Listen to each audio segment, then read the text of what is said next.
Hello, Magic players. This is Gutler Beck. Today I want to talk about the future of the Game Changers list for Commander. Now it is July 2026. We're a bit overdue for an update. We were supposed to get one in either May or June from the CFP. They've been pretty slow on doing it. There's a Magic Con coming up in July, so I'm suspecting that we are going to get our next update to Commander from the CFP will probably be by the end of July. Now, does that mean anything? Um, I mean, it's fine time for a summer update. I do think that we would probably want to have the CFP update us more frequently on the state of Commander than they are currently doing, because if we take the math and we calculate the number of days since the last update from the CFP, which was in early February, and we pull it up to the current day, and then if we say, okay, well, this is the amount of time, like let's say they update it tomorrow, right? We get the update, it's a surprise drops tomorrow.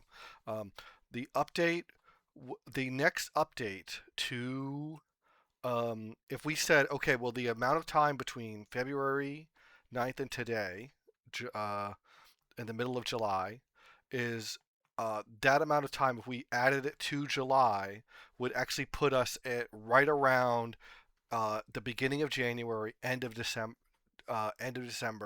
So it'll be, a 2026, 2027 update. So they'd skip all of the fall, all of the winter. We'd probably have a new CFP that's making this new update in January 2027 if we said that amount of time is acceptable. And I think these people that are chosen to be on the CFP, they have an exciting job and they should actually get to you know have some updates for people where they come up with whatever their projects they've been working on and show it off to the commander community and see what the reaction is. So, and even that reaction can even be, no changes, or we've been thinking about things and there's no changes. But I think at some point we have to acknowledge that you can't just tell us you're going to have a May or June update and then here we are, half a month later and there's nothing out yet, right? We're just like, where was the CFP? Where was our update? There have been two official ban list updates that happened in May and June that you could have put some content in, but nothing happened, right? So we don't have any announcements, from the B&R list, and then we don't even know when the next announcement is. So even if you say, "Oh, there's an announcement about Commander," is it you make it on Friday and the announcement's on Monday? Do you make it on, um, do you say there's an announcement in 2 weeks? That means the update would very well be the 1st of August, right? We don't know, so we're kind of still waiting for that. Anyway, that's not our main topic. I want to bring us to our main topic here, which is going to be the future of the Game Changer list. Now, I think the band list itself, I've been pretty clear on what changes they should make. I do have a few wish unbans and a few cards that I think could be unbanned, but I've been pretty clear about those in the last videos. I haven't talked about Game Changer at all yet. I think they've been doing a very good job with the Game Changer list. They kind of, at the beginning last year, they put a bunch of cards on it, they took cards off, they put more cards on, they took more cards off. It was a very kind of contentious thing, and there was a lot of cards that, people in the community would argue about, should Deflecting Swap be a game changer? Should Trinisphere be a game changer? And, should cards like Jingataxis and Vorinclex be game changers? Should commanders like Urza and Kinnan be game changers? And there's a lot of argument about putting things on, removing them, putting things on, removing them. But I think that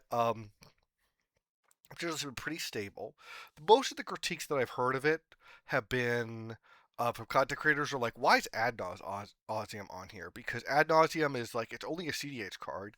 CDH doesn't have any limits on the use of Ad Nauseum. They don't have any cap on game changers. So there's no reason for them to make Ad Nauseum a game changer. Well, there is. There's a secret reason. And that's the secret reason is that when they originally made the Game Changer list, the Game Changer list was supposed to be a watch list for cards that could be banned, right? So they weren't going to just randomly ban a card out of nowhere. You would get some warning to it, and that warning was that it was a game changer, right? So if you wanted to play without any game changer, playing bracket two forever, that would be your safe space of none of your cards would be banned, unless of course they satisfied the Nadu contingency where some brand new card comes out, it's super overpowered, and it's not banned. So a lot of people are, what I see, and they're asking for changes to the ban list.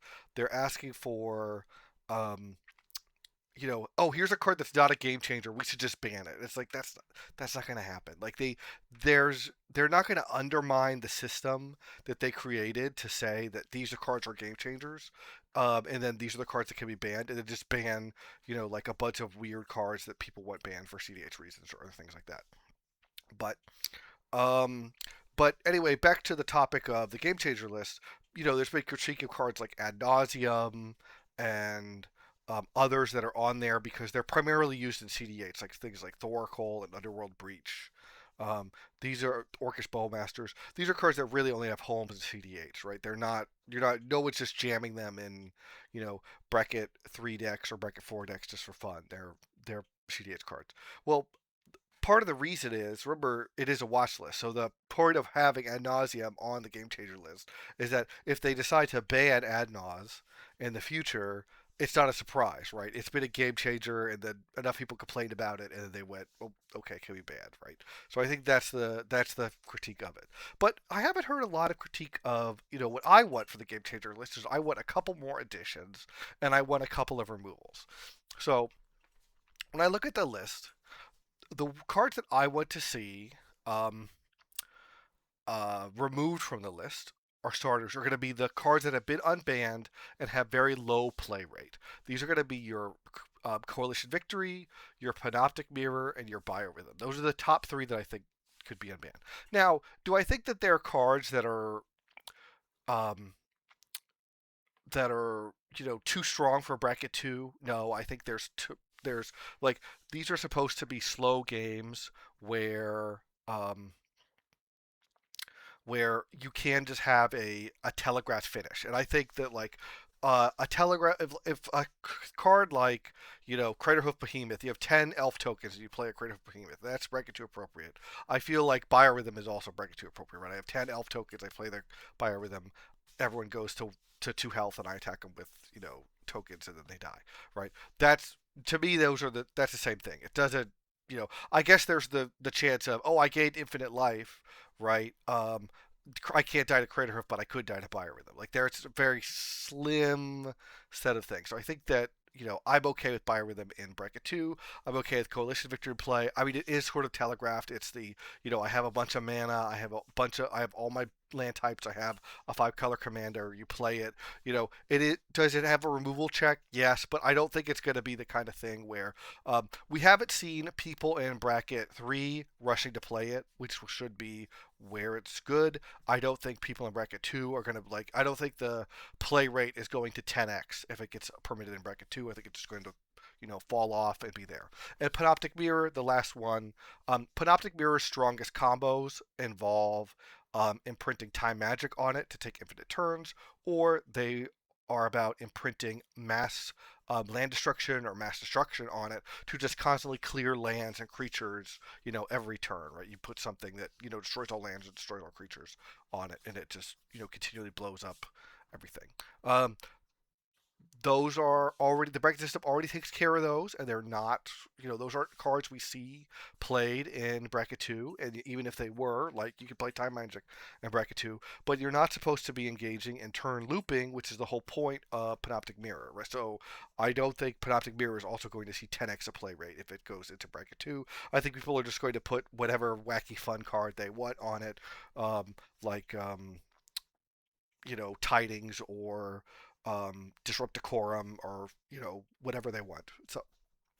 So these are the kind of cards that um, I'd like to see come off the game changer list. Now I do want a couple of additions here. Now let's not bury the lead. The first one here is going to be Grave Pact and its little buddy Dictative Erebos. So if you have never played against these cards, you probably have actually if you do play any commander.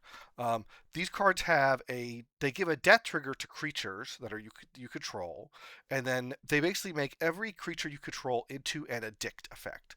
So what that means is that each opponent will have to sacrifice a creature whenever one of your creatures dies, right? So this is the kind of thing that it's often included in black aristocrat strategies and just even just like black token or any sort of black strategy that wants to sack creatures. And then this kind of card is the kind of card that just takes over a game. Like there's there was originally an article from Gavin at Wizards of the Coast, where he wrote about that they did consider Grave Pact and Dictative Erebos to be cards that they would put on the Game Changer list, but they couldn't get enough votes to it. Well, here's me. I'm giving my vote. You should put these on the list. I've absolutely seen them. I've seen them so much. People love playing them. They're all over the place in bracket 2 and bracket 3. They're the kind of cards that do create unfun game states, because what happens is that even if you are um, a deck where you produce a lot of tokens or you would otherwise have a lot of creatures, this card just chews through them, because you're not like, even if you are like a really heavy token deck, you could just get chewed through by a Great Pact, right? It just happens. Like the sacrifice decks, they have so many little fodder things. They have so many ways to like recur silly creatures and like replay them and reset sack replay, then you end up in this weird situation where you're just like, wow, like this one card just reads opponents cannot have creatures, you're the only one that can have creatures. And um that's not, I think that's not okay for like a 4 or a 5 mana card to be able to do that, right? You don't want to have a card that's this powerful that just every time it comes down, it's the same plan, its opponents can't have creatures, right? And that's really devastating to the kind of decks. And then also, because it is sacrifice, there's really no way to like protect your stuff from it unless you're doing I mean, there's a couple of cards that say your stuff can't be sacrificed. Those are pretty rare to see played. But there's not a lot of ways around it other than like maybe it's a fairy's protection or a ghost away or something to like phase out your whole board, and then hopefully they don't have anything to sack when it gets back to your turn, and you can attack with your stuff. But it's just a really strong card. And the other thing is that like even if you have like a protection spell, usually if you're like, oh, I will like phase out my guy or protect him in some way, they can also like usually respond by like sacrificing another creature to put another Grey Pact trigger on the stack, so then you have to sack the one you're trying to protect anyway, and it's just a really unfun card. Anyway, that's my spiel about Grave Pact. I think let's make it a game changer. There's plenty of reason for it to be. Now, the numbers I'm going to cite here are going to be just the inclusion in decks and the saltiness rank. So if I look at Dictative Erebos, it's ranked between um, Blightsteel Colossus and Boil, so it's pretty high salt. I don't know the exact salt number; that's not given here, but it is played in 142,000 decks. And if I look at Grave Pact, that's played in 219,000 decks. So we have about um, 300 and uh, 60,000 decks that play the two cards. Now, probably a lot of them play both cards together, right? But we have 220,000 decks. That's a lot of decks. They're high salt cards. They're usually they're pretty high up there in terms of salt score according to the trick data. I think these cards that should be on the game changer list. It makes sense. They're strong cards. They have a very powerful effect on the game. The effect is pretty much your opponents don't get to have creatures, which in some cases means they don't get to play. Um, they're enchantment cards, so they're hard to remove, or not every color has good tools to be able to kill them, and they just they're they build into what the black decks want to do anyway. So they're like there's tons of black decks that want to play aristocrat stuff, and there's no reason we're not going to add Zulaport Cutthroat and Blood Artist to the game changer list. Those cards aren't overpowered. But it's when they're combined with the aristocrat strategy, with a Grey Pact or with a dictate, where oh oops, I guess I just win the whole game because I'm able to sack this, and then no one can have creatures, and I'm just able to execute my strategy unopposed. Now, my other addition to the game changer list is going to be Mana Drain. Now, um, for a while, I didn't have anything on my additions list. It took me a while to build up to that. And then I heard a good argument from somebody that said, oh, here's what I would put on the game changer list. They listed, several cards. They wanted like exploration, some other fast mana things on there. And then they said, oh, and then they should put on mana drain. And I went, mana drain. Let me think about that. And then I went, oh yeah, it is not a game changer. And the thing is that I had actually thought that Mana Drain was a game changer because I'd played in a game that was that they'd set out, they'd made an online game, and they said, oh, this could be a low bracket 3 lobby, like just regular old bracket, like two plus low 3 lobby. And I was like, okay, that's fine. And then in that game, somebody was like, boom, Rhystic Study on turn 3, and then another player like mana drained me on like their like they mana drained my 3 drop, and I was like, oh, I didn't realize this was a low 3, right? I thought this was, you know, this didn't seem like a low 3 game to me. Oh well, but then after the game, I realized it's like, wait a minute, mana drain isn't even a game changer.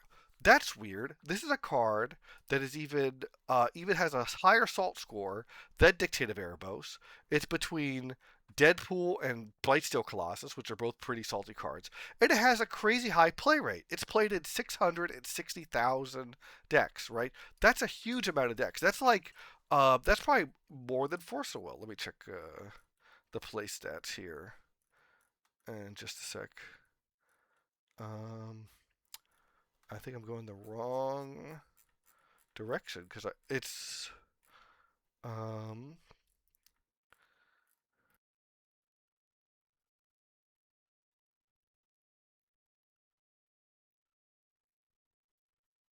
So yeah, there's Force of Will, and Force of Will is played in where are you? Force of Will. Force of Will is played in 440,000 decks. So we're talking about Mana Drain. It's played in 200,000 more decks than Force of Will is. It's not a game changer.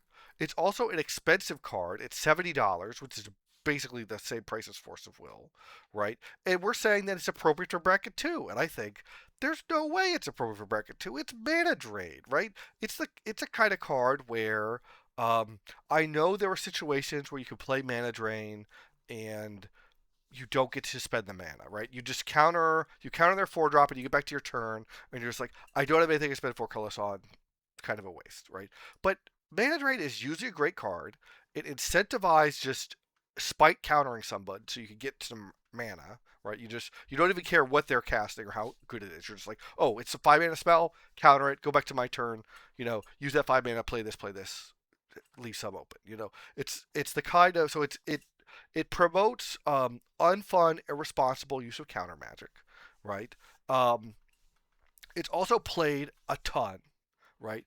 It's probably in more decks than Farewell too. Let me look at the stats for that. Yeah, Farewell's in 500,000 decks. This is in 660,000 decks. So it's 100,000 more decks than Farewell. So it definitely has the presence to be made a game changer.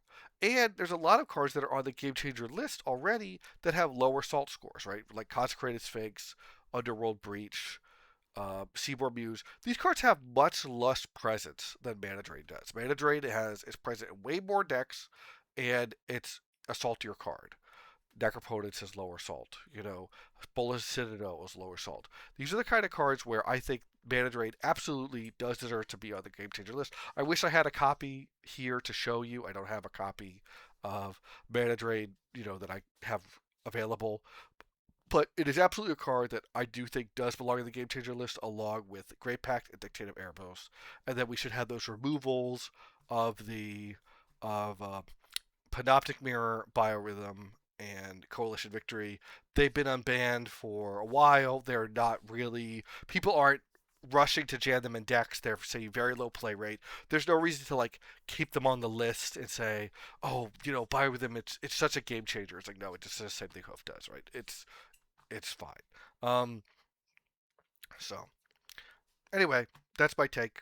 Let me know if you have any takes to the comments, Magic players, about what cards should be added to the game changer list, or if you want to talk about the ban list, that's something we can do. And then I'm hoping to get that CFP update, this month, and that could be something we can talk about of cards that, whatever changes they made or whatever they acted on, or even if it's no changes, what they'll give us something that they will have their thoughts on. So I'm looking forward to that, and we can talk more about Commander in the future. And hey, if you ever see me, on Convoke or on Spell Table, I'd be happy to play some games with you, and um, we'll we'll see about that. All right, have a great day, Magic players. Bye bye.